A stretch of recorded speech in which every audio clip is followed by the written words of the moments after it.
Primeira carta aos Coríntios, capítulo 12. Eu farei a leitura do verso 12 até o verso 31, a primeira parte A. Diz assim o texto: Porque assim como o corpo é um e tem muitos membros, e todos os membros, sendo muitos, constituem um só corpo, assim também com respeito a Cristo. Pois um só Espírito, todos nós fomos batizados em um corpo, quer judeus, quer gregos, quer escravos, quer livres. E a todos nós foi dado beber de um só Espírito. Porque também o corpo não é um só membro, mas muitos. Se disser o pé, porque não sou mão, não sou do corpo, nem por isso deixa de ser do corpo. Se o ouvido disser, porque não sou olho, não sou do corpo, nem por isso deixa de ser. Se todo o corpo fosse olho, onde estaria o ouvido? Se todo fosse ouvido, onde o olfato? Mas Deus dispôs os membros, colocando cada um deles no corpo como lhe aprouve. Se todos, porém, fosse um só membro, onde estaria o corpo? O certo é que há muitos membros, mas um só corpo. Não podem os olhos dizer à mão, não precisamos de ti, nem ainda a cabeça aos pés, não preciso de vós. Pelo contrário, os membros do corpo que parecem ser mais fracos são necessários. E os que nos parecem menos dignos no corpo, a este damos muito maior honra. Também os que em nós não são decorosos, revestimos de especial honra. Mas os nossos membros nobres não têm necessidade disso. Contudo, Deus coordenou o corpo, concedendo muito mais honra àquilo que menos tinha, para que não haja divisão no corpo, pelo contrário, cooperem os membros com igual cuidado em favor uns dos outros. De maneira que, se um membro sofre, todos sofrem com ele, e se um deles é honrado, com ele todos se regozijam. Ora, vós sois corpo de Cristo e individualmente membros desse corpo. A uns estabeleceu Deus na igreja, primeiramente apóstolos, em segundo lugar profetas, em terceiro lugar mestres, depois operadores de milagres, depois dons de curar, socorros, governos, variedade de línguas. Porventura são todos apóstolos ou todos profetas? São todos mestres ou operadores de milagres? Têm todos dons de curar? Falam todos em outras línguas? Interpretam-nas todos? Entretanto, procurai com zelo os melhores dons. Vamos, mais uma vez, buscar a Deus. Bendito Deus, precisamos, mais uma vez, do Teu auxílio, da iluminação do Teu Espírito, pois a palavra do Senhor será pregada. Necessitamos do Senhor, pois sem Ti nada podemos fazer. Sem o Senhor não há pregação, não há entendimento da pregação. Estamos totalmente na dependência do Senhor, ansiando que o Senhor fale ao nosso coração, tratando-nos para a Tua glória. É a nossa oração em nome de Jesus. Amém. Meus irmãos, aqui no início do capítulo 12, Paulo mostrou aos coríntios sobre como eles deveriam lidar corretamente com os dons que foram dados pelo Senhor. Paulo mostrou que era necessário que eles compreendessem corretamente a natureza dos dons. Era necessário também que eles reconhecessem os dons como um presente do Deus Trino. Toda a Trindade está envolvida em equipar a igreja, para que a igreja, então, use os dons para a edificação do corpo. Paulo disse isso do verso 1 até o verso de número 11. E no contexto de uma igreja como a de Corinto, uma igreja dividida pelo orgulho, onde muitos pensavam apenas em si mesmos, onde muitos se vangloriavam pelos dons que tinham, a mensagem de Paulo era então bastante urgente. É como se Paulo estivesse aqui conclamando os crentes a mudar as lentes com as quais eles enxergavam as coisas. Em vez de colocar o homem no centro, Deus precisava ser o centro. Deus que é a fonte dos dons, dons que precisam ser usados para a edificação da igreja, a fim de que a igreja glorifique ao Deus que deu os dons, Deus que salvou este povo. Paulo vai continuar tratando acerca desse assunto até o capítulo de número 14. Mas por hoje, os versos que foram lidos ensinam a você que você é parte de um corpo. Pense nos coríntios. Eles são egoístas. Eles são orgulhosos. Eles olham para si mesmos. Paulo mostra, você é parte de um corpo. E por ser parte de um corpo, você não pode viver isolado. Essa é a primeira questão que Paulo vai tratar aqui nestes versículos. Veja só, a metáfora do corpo que ele vai usar para instruir aos coríntios é magnífica. Verso 12. Porque assim como o corpo é um e tem muitos membros, e todos os membros, sendo muitos, constituem um só corpo, assim também com respeito a Cristo. A ideia de Paulo é muito simples. Não pode haver corpo sem cada membro estar junto, sem cada membro cooperar para a existência do corpo. Quando um membro, por exemplo, ele é amputado do corpo, ele não tem mais vida. Se você amputa um dedinho, esse dedinho não vai viver agora sozinho por si. Ele vai apodrecer e morrer. Os membros, eles precisam estar juntos em um só corpo. Não há possibilidade de haver membros vivendo isolados, tampouco então há possibilidade dos membros pensarem em si de forma isolada, como estavam fazendo os coríntios.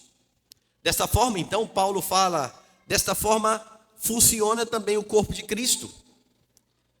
A obra do Espírito Santo colocou pessoas diferentes, distintas, debaixo de um só cabeça. Dê uma olhada nos versos 13 e 14. Pois em um só Espírito, todos nós fomos batizados em um corpo, quer judeus, quer gregos, quer escravos, quer livres, e a todos nós foi dado beber de um só Espírito, porque também o corpo não é um só membro, mas muitos. Paulo continua então a sua ilustração. É o Espírito de Deus que batiza os crentes e que faz os crentes membros de um só corpo, independente da sua etnia, independente de serem judeus, povo do pacto, ou gentios agora inseridos no povo do pacto, independente de serem eles livres ou escravos. A partir do momento que estivessem no corpo de Cristo, cada um ocuparia uma função distinta, funcionando conjuntamente para que o corpo vivesse corretamente. É preciso que você lembre aqui que Paulo já havia dito isso. Paulo já havia dito no verso 4 que os dons são concedidos pelo Espírito. Veja lá. Ora, os dons são diversos, mas o Espírito é o mesmo. O Deus Trino é a fonte dos dons.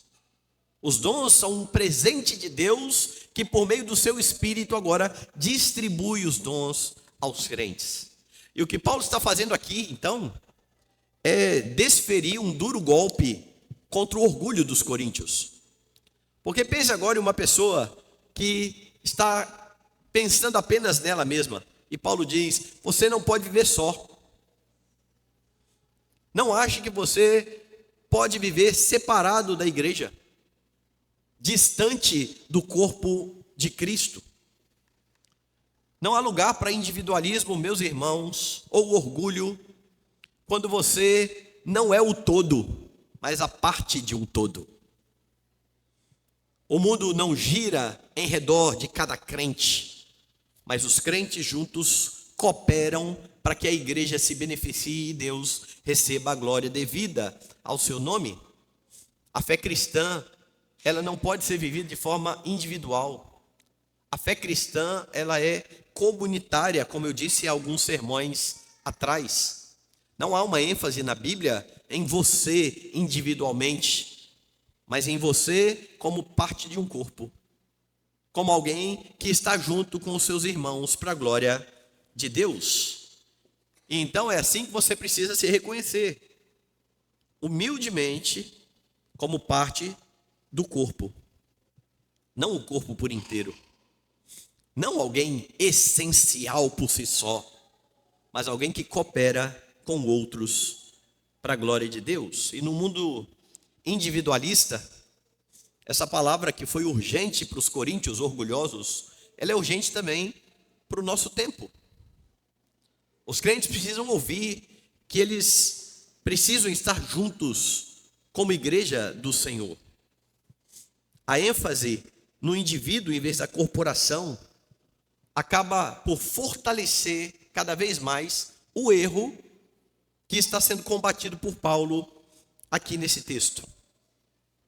Eu vi uma vez um pastor enfatizando a pessoa individual, e ele pregava e ele dizia, talvez para elevar a autoestima das pessoas: você é precioso, você é importante, Jesus morreu por você. Eu acho muito interessante o que fala Dom Mozart, que é um pastor luterano. Ele escreve o seguinte: geralmente ouvimos dizer, se eu fosse a única pessoa na terra, ainda assim Jesus teria morrido por mim. Percebe a ênfase no indivíduo? Se eu fosse a única pessoa na terra, Jesus teria morrido por mim.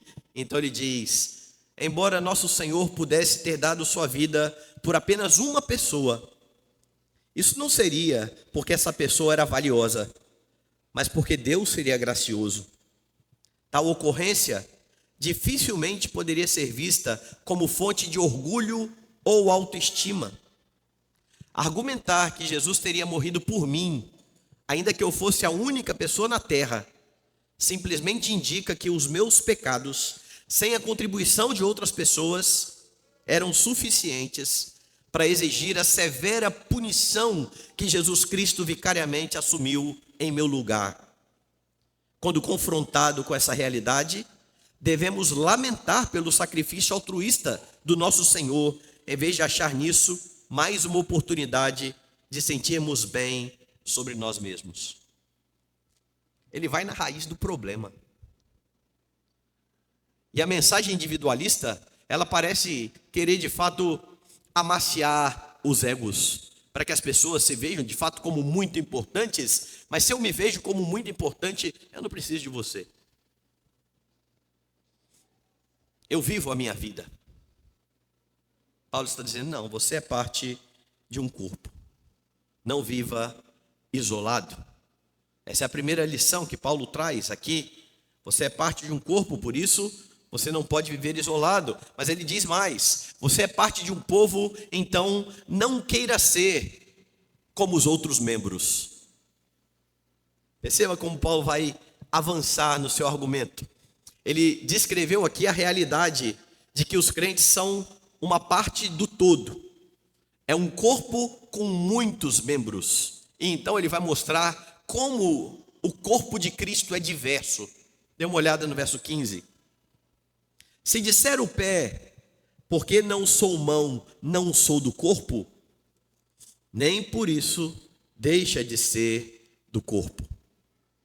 Ele vai mostrar que os membros, eles são distintos, e nenhum membro deve querer ser como o outro membro. Verso 16.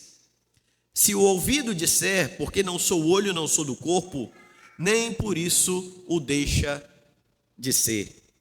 E aqui alguém poderia dizer, eu não tenho dom tal, então eu sou menos importante. Como eu gostaria de ter aquele dom que o meu irmão tem. É exatamente isso que Paulo está tentando combater aqui. Ele está advertindo os crentes contra a inveja, contra cobiçar a posição dos seus irmãos.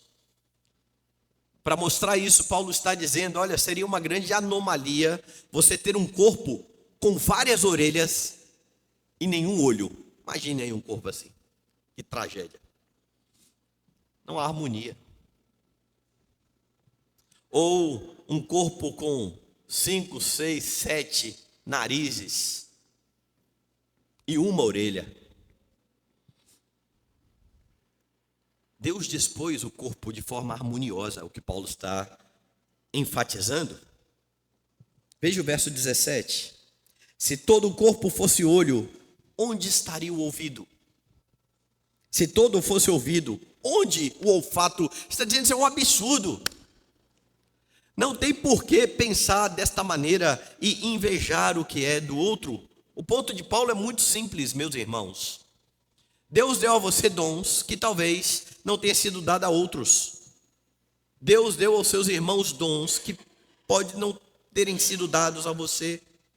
Então, em vez de murmurar acerca daquilo que você não tem, você é chamado a se contentar com aquilo que Deus deu a você, com aquilo que Deus confiou a você, para que você sirva a igreja, com esse dom específico dado a você.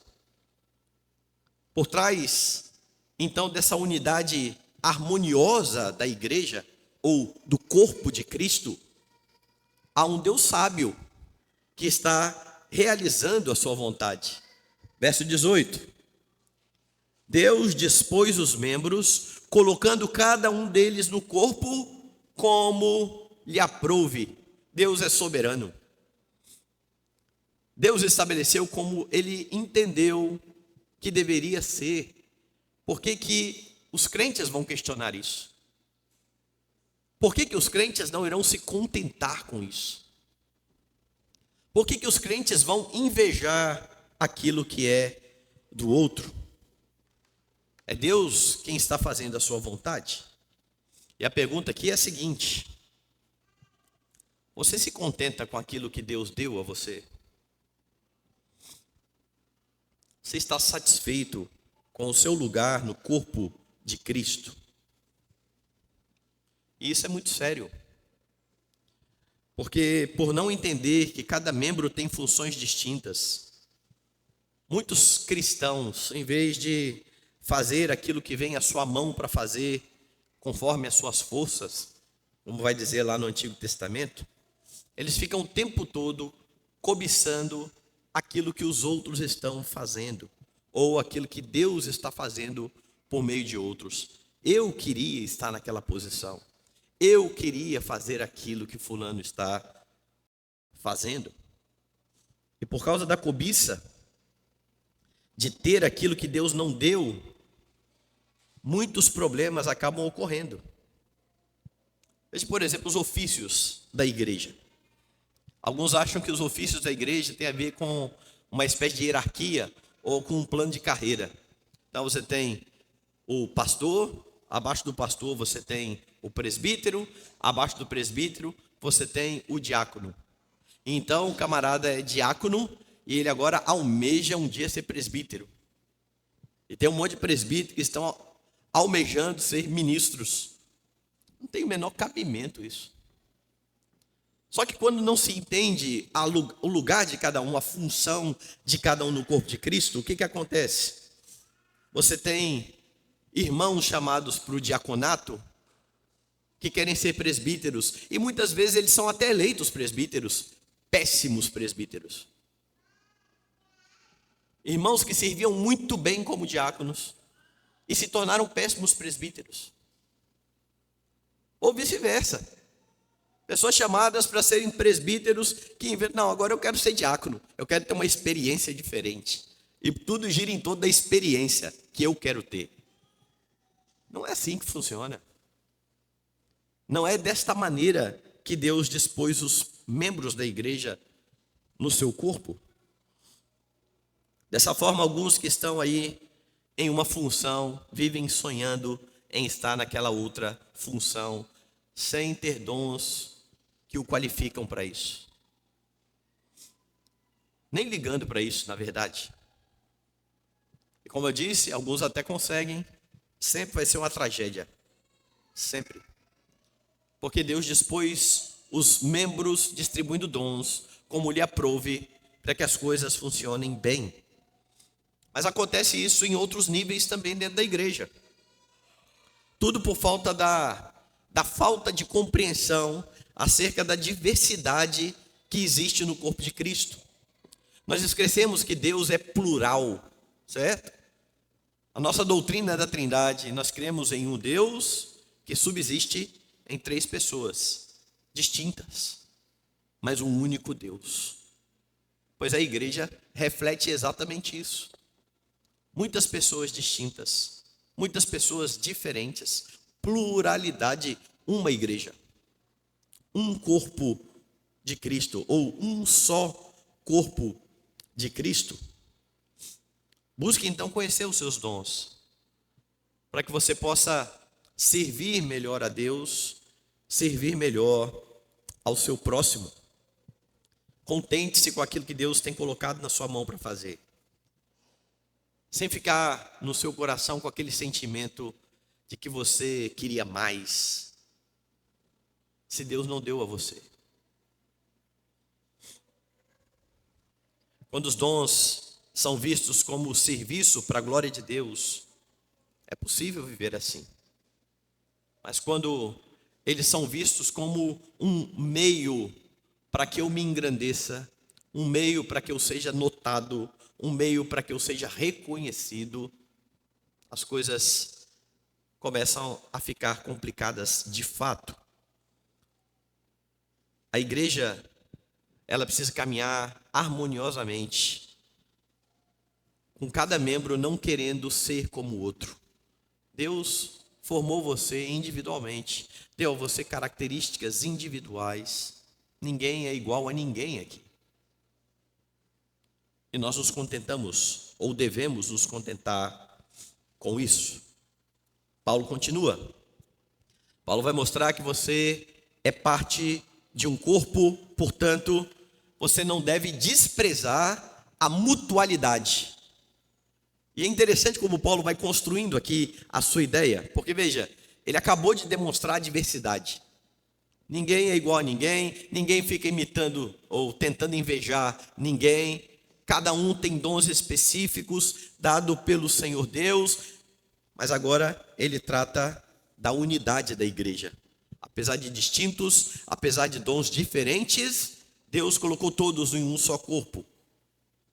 E talvez alguém pense aí, bom, se Deus quer edificar todo mundo, se o propósito da Escritura é apresentar todo o corpo no último dia, sem mácula e nem ruga, não seria mais fácil que Deus desse todos os dons para todas as pessoas? Imagine, você não precisava do outro mesmo. Isso levaria ainda a maior individualismo. É por isso que Deus fez de você alguém dependente do seu irmão, para que você não se ache autossuficiente. Mas há muitos que gostariam de ter todos os dons. Se as pessoas tivessem todos os dons, não haveria serviço mútuo, a fim de que o corpo cresça, como Paulo vai dizer em outra carta, com a justa cooperação de cada parte. Mas veja o que ele está dizendo aqui aos Coríntios, verso 19. Se todos, porém, fossem um só membro, onde estaria o corpo? Como é que ia ter corpo desse jeito? O certo é que há muitos membros, mas um só corpo. Não podem os olhos dizer à mão, não precisamos de ti, nem ainda a cabeça aos pés, não preciso de vós.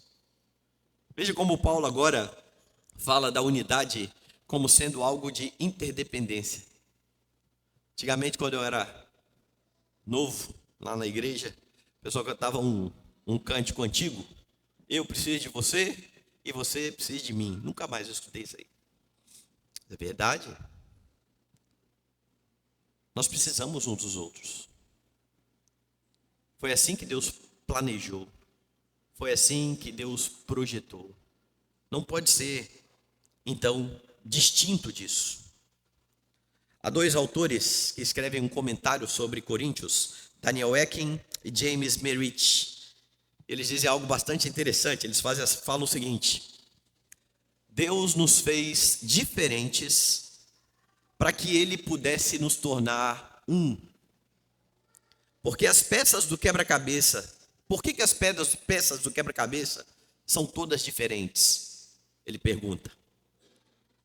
A resposta: para que todas se encaixem. Temos dons diferentes para que todos possamos nos encaixar no corpo de Cristo. E o exemplo que ele usa é bastante interessante. Se você gosta de quebra-cabeça e montar quebra-cabeça, você vê peças distintas. Uma precisa da outra, uma é colocada ao lado da outra, e então o todo é formado. Eles dizem mais: talvez você se sinta decepcionado por ser só um pé no corpo de Cristo. Se for o caso, lembre-se de que quando um pé é ferido, ele aleija o corpo. Você pode ser apenas um olho no corpo de Cristo, mas se um corpo não tiver olho, todo o corpo sentirá a sua falta. Assim como o corpo humano precisa de todas as partes, que todas as partes trabalhem juntas, o corpo de Cristo também precisa. E você já deve ter visto isso na prática da sua vida, com o seu corpo. Você machuca o dedinho, você olha assim, o dedinho parece que é o menos útil aqui, né? Você machuca um dedinho e às vezes você tem que fazer algum movimento e não pode utilizá-lo porque ele está com alguma ferpa, com alguma coisa. Como é difícil pegar sem o dedinho. Está ali todo dia, você não liga muito para ele. Ou algumas outras partes do corpo que você não liga muito. E no final das contas você vai descobrir que há utilidade. O pessoal é da teoria da evolução, que quer dizer que não pode ter havido uma criação de um Deus sábio, porque o corpo tem algumas partes que a gente não sabe nem para que serve. Aí eles falam, por exemplo, do apêndice. Tem até piada com isso, certo? O apêndice só serve para doer e para arrancar. Não serve para mais nada. Pois a medicina já não descobriu para que serve o apêndice. O fato dos homens não saberem para que alguma coisa serve não significa que ela está inútil ali no corpo. Deus colocou no corpo. E o ponto de Paulo é exatamente esse. O corpo precisa de cada membro que ali está, porque se não precisasse, Deus não tinha colocado. Deus não tinha inserido no corpo. Note como que Paulo vai argumentar acerca disso, do verso 21 aí até o verso 26. Veja o verso 21. Não podem os olhos dizer à mão, não precisamos de ti, nem ainda a cabeça aos pés, não preciso de vós. A ideia aqui, você não é independente. Então não tente se ver, ou não tente viver de maneira independente. Você viu como alguns crentes acham que eles simplesmente podem ignorar os seus irmãos, porque eles não precisam deles para nada?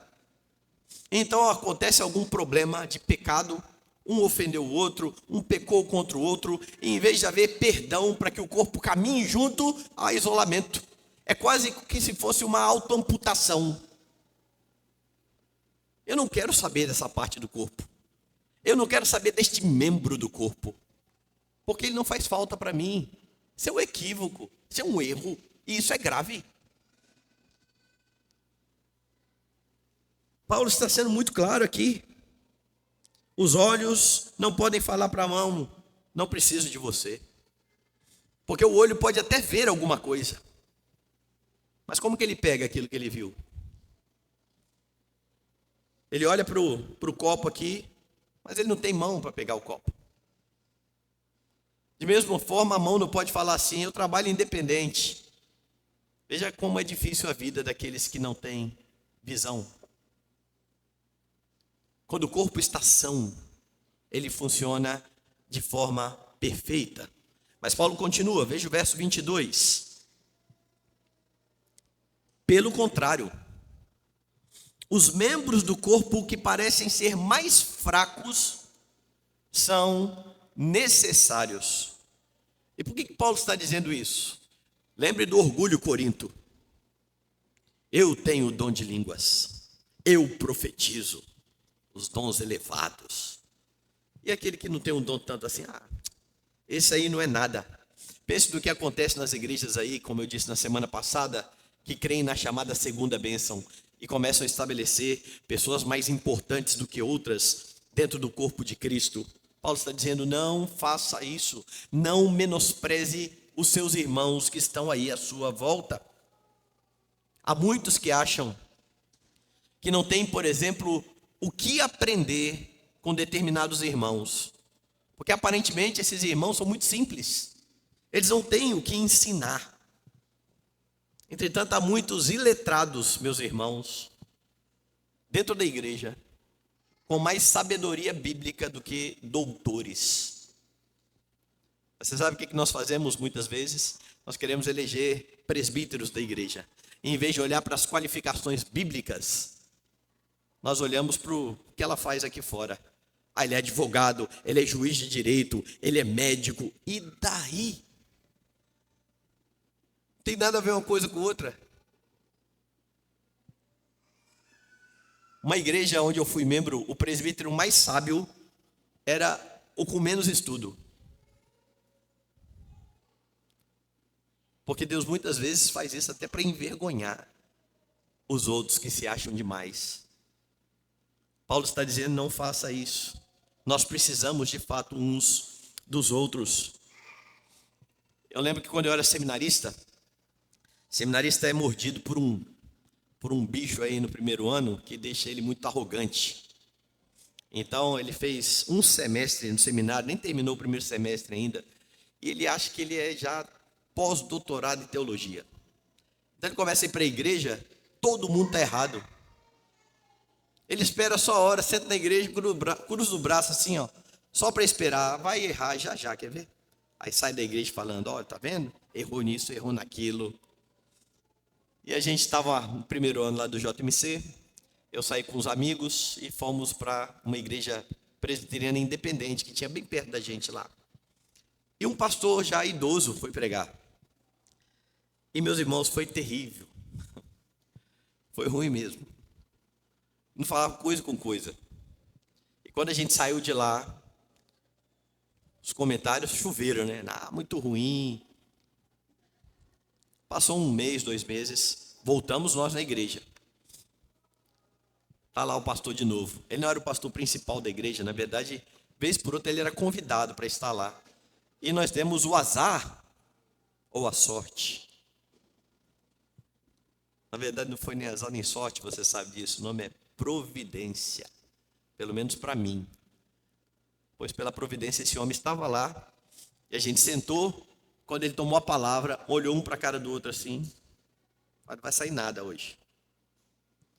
E eu me senti mal naquele dia, e eu lembro que eu curvei a minha cabeça, e orei, e falei assim, Senhor, eu preciso ser edificado pelo Senhor. Eu vim na igreja para escutar um sermão, fala comigo. E Deus falou comigo. E foi muito bom o sermão. Mas meus amigos não escutaram nada. Eles saíram reclamando do mesmo jeito. Parece que a gente ouviu 2 sermões diferentes. Porque, na verdade, eles já estavam dispostos a verificar os erros. Mas isso não acontece só com o seminarista não, viu? Isso acontece com membros da igreja. Uns olham para os outros assim e falam, não, com fulano eu não tenho que aprender não. Eu vou chegar mais perto de cicrano. Paulo está dizendo, não existe isso no corpo de Cristo. Todos precisam de todos. Veja, os membros do corpo que parecem ser mais fracos são necessários. A palavra que ele usa, necessidade. Deus sabe quais são as necessidades. Mas tem um outro lado da moeda, nisso que Paulo fala aqui. Se é verdade que você não tem que olhar para os outros, menosprezando os outros, De outro lado, você também não tem que se sentir um inútil, dizendo: eu não presto para nada aqui nessa igreja, porque Deus colocou você aqui. Deus colocou você no corpo porque Ele achou que era necessário que você estivesse no corpo. Então não fique aí se menosprezando. Menosprezar a si mesmo é tão pecaminoso como menosprezar o seu irmão. E aqui eu não estou falando que você tem que ter amor próprio, não é isso não. Mas você precisa reconhecer que Deus deu a você dons que são distintos dos seus irmãos e que isso é necessário para o corpo. Se não fosse, Ele não teria dado. Não duvide daquilo que Deus pode fazer a partir da sua vida para abençoar os seus irmãos. Paulo continua, versos 23 a 25. E os membros que nos parecem menos dignos no corpo, a estes damos muito maior honra. Também os que em nós não são decorosos, revestimos de especial honra. Mas os nossos membros nobres não têm necessidade disso. Contudo, Deus coordenou o corpo, concedendo muito mais honra àquilo que menos tinha, para que não haja divisão no corpo. Pelo contrário, cooperem os membros com igual cuidado em favor uns dos outros. Veja a habilidade de Paulo, perceba a habilidade de Paulo aqui em tratar do assunto. Ele demonstra que a diversidade que existe na igreja, ela é fruto da sabedoria do Senhor Deus. E então ele diz, da mesma maneira que num corpo humano, há membros aparentemente mais fracos, ou membros que por causa da modéstia, nós precisamos tampar. Lembra que Adão tapou os membros por causa da modéstia? Por causa do decoro, há membros que são revestidos de maior honra. É isso que Paulo está fazendo, especial honra. Mas eles também, por mais que precisem ser cobertos, eles são essenciais para o corpo, para o funcionamento do corpo. Não há por que desprezar quem quer que seja, que faça parte da igreja de Cristo, que foi salvo pelo Redentor e colocado no meio da igreja. Você precisa então cooperar com os seus irmãos. Você precisa sofrer quando o seu irmão sofre. Você precisa se alegrar com a conquista dos seus irmãos. Veja o verso 26. De maneira que se um membro sofre, todos sofrem com ele. E se um deles é honrado, com ele todos se regozijam. Em vez de individualidade, em vez de orgulho, em vez de vanglória, mutualidade. Não despreze a mutualidade que há no corpo de Cristo. Porque são várias as ordenanças, irmãos, para que sirvamos uns aos outros.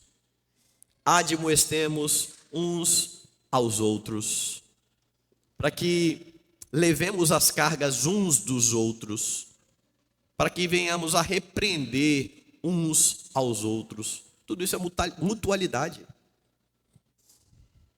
Mas tem gente na igreja que acha que se o irmão vier chamar atenção, assim, você não tem moral para chamar minha atenção. Que negócio é esse? Cada membro tem a sua função no corpo. Deus deu dons diversos para que o corpo de Cristo cresça unido, honrando o cabeça. Para isso, então, o último argumento de Paulo: não deixe de servir com o seu dom. Pense aqui em como Paulo está desenvolvendo. Você é parte de um corpo, então você não pode viver isolado. Você precisa estar ciente de que nesse corpo, os membros do corpo não têm a mesma função.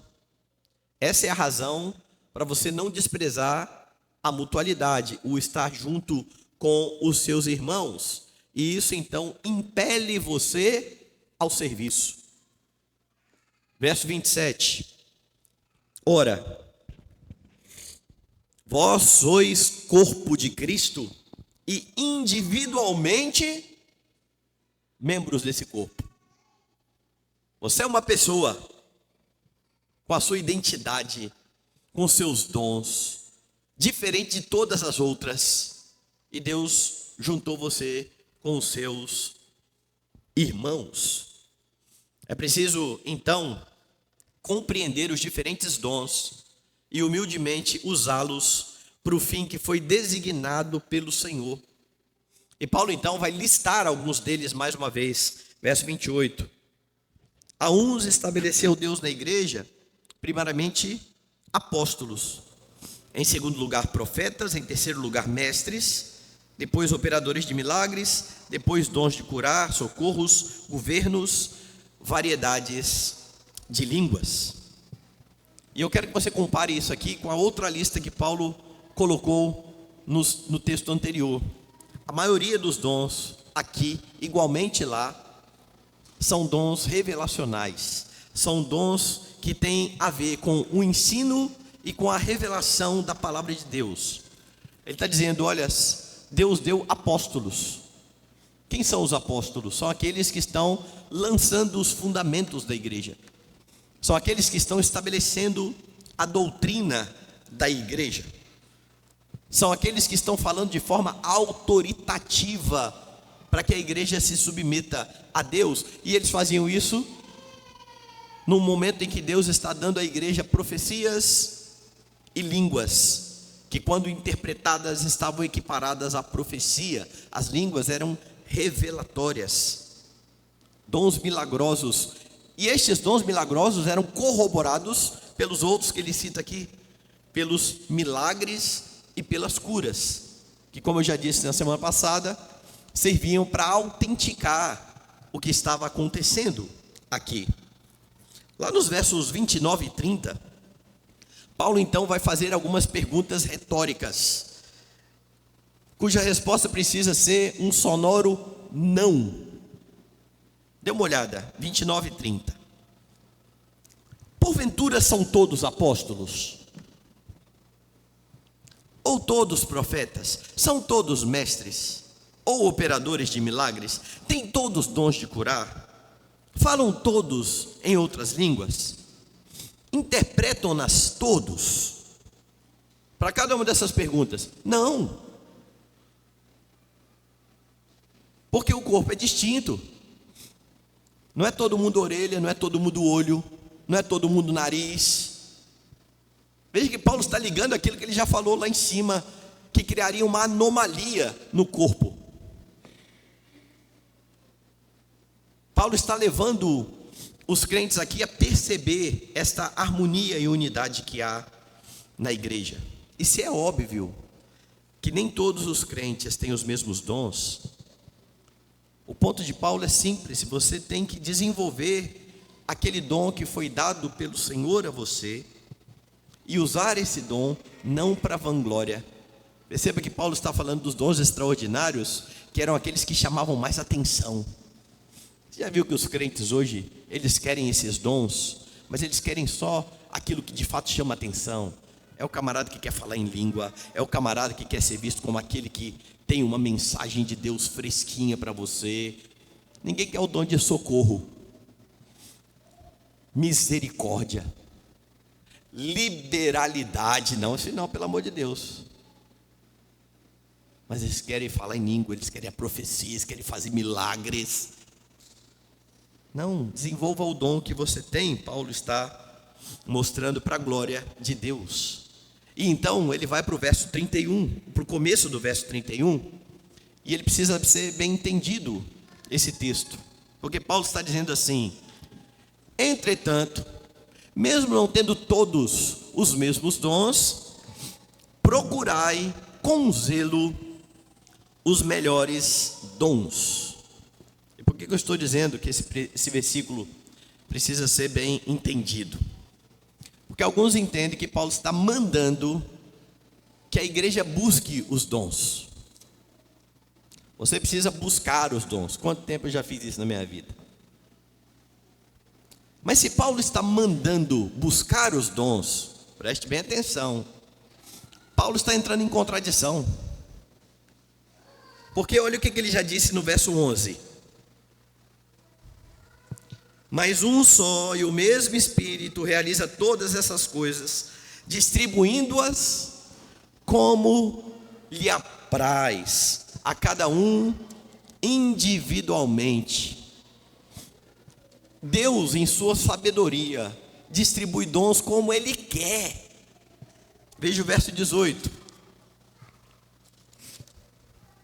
Mas Deus dispôs os membros, colocando cada um deles no corpo como lhe aprouve. Paulo está dizendo que Deus está concedendo dons como Ele quer, porque Ele está edificando a sua igreja. Como é que agora Ele está dizendo, busque os melhores dons, busque com zelo, ou procure com zelo os melhores dons? Bom, vamos entender um pouco mais. Paulo listou alguns deles aqui, certo? Veja no verso 28. A uns estabeleceu na igreja, primeiramente, apóstolos. Você sabe o que precisa para ser um apóstolo?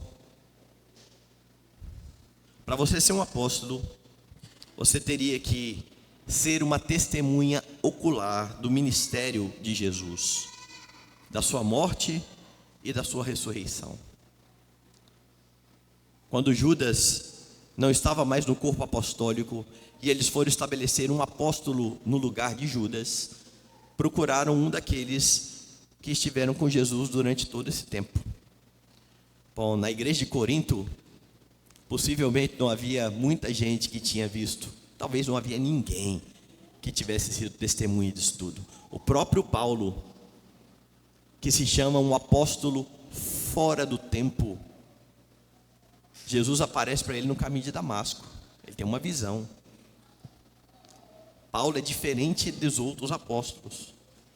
Então, se você tem numa igreja inteira pessoas que não têm condições de preencher os requisitos para ser um apóstolo, por que Paulo ia dizer para eles, procure os melhores dons? Eu vou procurar ser apóstolo, mas então você não pode, porque você não viu Jesus. Bom, eu posso ou não posso? É para procurar ou não é para procurar? Que negócio é esse? Então, o que tudo indica aqui, não é isso que Paulo está mandando fazer. Uma tradução bem literal desse texto seria a seguinte: zelai pelos melhores dons, em vez de procurai com zelo os melhores dons. Você sabe que a nossa Bíblia é uma tradução do texto grego, e não existe essa palavra procurar no texto grego. A palavra que aparece no texto grego é zelar, que está no imperativo, zelai. Quem interpreta dizendo procurai com zelo. Se você usa a Bíblia ACF ou alguma Bíblia parecida com essa, talvez esse procurai esteja na sua Bíblia aí até em itálico, para mostrar que esta palavra não aparece no texto bíblico. É uma inferência. Então nós podemos fazer outra inferência. É possível entender o verbo zelar aqui, e aqui é um verbo, zelai, da mesma maneira do substantivo zelo, que é usado em outros lugares da Escritura. Quer ver? Abra sua Bíblia em Tito, capítulo 2. Tito, capítulo 2, verso 14. O qual a si mesmo se deu por nós, a fim de remir-nos de toda iniquidade e purificar para si mesmo um povo exclusivamente seu, zeloso de boas obras. Aqui não é um verbo zelar, mas é um substantivo. Mas veja, este povo separado pelo Senhor é um povo zeloso de boas obras. Vai lá na primeira carta de Pedro, capítulo 3, verso 13. Ora, Quem é que vos há de maltratar, se fordes zelosos do que é bom? Então, zelar aqui nesses textos significa ansiar fazer aquilo que é bom. O que parece indicar então que quando Paulo diz zelai os melhores dons, ele estaria dizendo use de forma correta, use de forma digna, use de uma forma que Deus seja louvado e glorificado, não de maneira egoísta como vocês estão usando, não sem amor do jeito que vocês estão usando. Lembre-se que o capítulo seguinte é exatamente esse.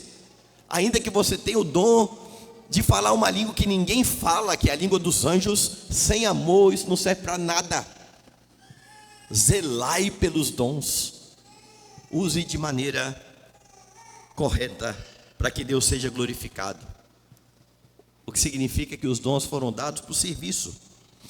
Você coloca em prática o dom que Deus deu a você, para um fim bom, para um fim proveitoso, a edificação do corpo de Cristo. Porque foi isso que Paulo fez.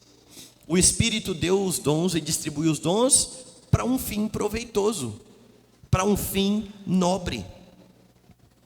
Então não menospreze o serviço à igreja. Anseie por fazer aquilo que é bom.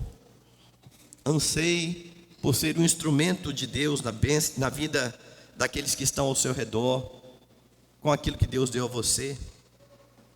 Infelizmente, muitos querem colocar seus dons a serviço da igreja, mas as motivações são equivocadas, são pecaminosas. Uns por vanglória, outros para ganhar dinheiro. Seja qualquer que for o motivo, que não seja a glória de Deus, a edificação dos irmãos, isso não é zelar pelos dons. Isso não é usar os dons da forma como Deus quer que você use. Então, qualquer uso dos dons diferente do que Paulo está colocando aqui, obscurece o propósito dos dons. Então, meus irmãos, é muito importante saber que você é parte de um corpo. Deus não chamou você sozinho. Deus chamou você para que você esteja com seus irmãos. Você é parte de um corpo, por isso não viva isolado. Deus deu a você o privilégio de fazer parte do seu corpo, e quando você negligencia isso, você ofende o Salvador, você ofende aquele que é o cabeça do corpo. Na época que estava muito em voga a questão dos desigrejados, as pessoas que dizem eu quero Cristo, mas eu não quero a igreja.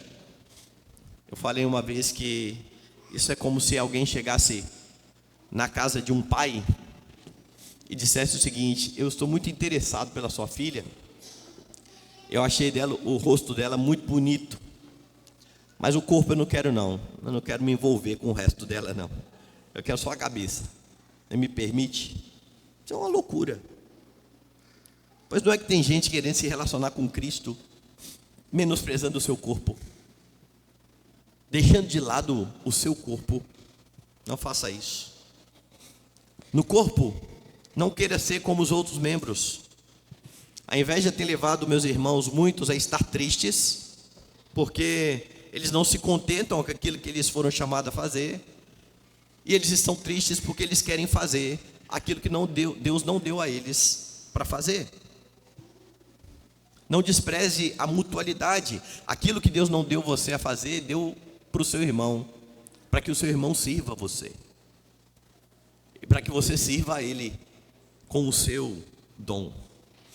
Os seus dons edificam os seus irmãos, o dom dos seus irmãos edificam a você, para que todos juntos cresçam à medida da estatura de Cristo. Os dons não são para uso particular, guarde bem isso, para quando a gente chegar no texto em que Paulo vai dizer: aquele que fala em línguas edifica a si mesmo. Porque lá Paulo não está incentivando você a falar em línguas a fim de edificar a si mesmo. Ele está fazendo uma crítica acerca disso. Não é esse o propósito dos dons. Não despreze a mutualidade.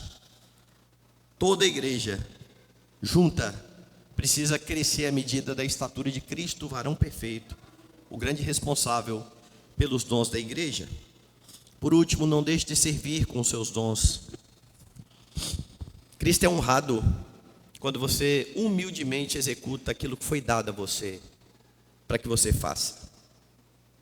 Mas para que você haja dessa forma, você precisa deixar de lado o orgulho. Você precisa deixar de lado o pensamento individualista dos nossos dias. Você precisa seguir o exemplo do Senhor Jesus Cristo, que em vez de se exaltar, se humilhou a si mesmo e assumiu forma de servo. O Deus de toda glória serviu. Lembra de quando ele se coloca aos pés dos discípulos e lava os pés? Vocês me chamam de mestre e Senhor, e isso é verdade. Eu sou. Vocês estão vendo o que eu estou fazendo? Ele dá um exemplo para a sua igreja. Jesus faz isso, assume forma de servo para morrer na cruz, e quando ele ressuscita e sobe aos céus, como diz Paulo lá na carta aos Efésios, ele distribui dons aos homens. Os dons então estão ligados à obra de Cristo. É quando ele ascende aos céus e manda o seu Espírito, que ele concede dons à sua igreja. Esse é um grande então privilégio, fazer parte do corpo de Cristo e ser um colaborador naquilo que ele mesmo está fazendo, que é edificar a sua igreja. E ele vai concluir isso até o dia final. Você pode ser parte disso, honrando a Deus com aquilo que ele deu a você, se esforçando para colocar em prática os seus dons, ou você vai viver murmurando até o dia final, deixando de usufruir dos benefícios que há na igreja de Cristo, deixando de honrar aquele que deu a você os dons que ele entendeu ser necessários para que você estivesse no corpo junto com outros membros, para a glória de Deus.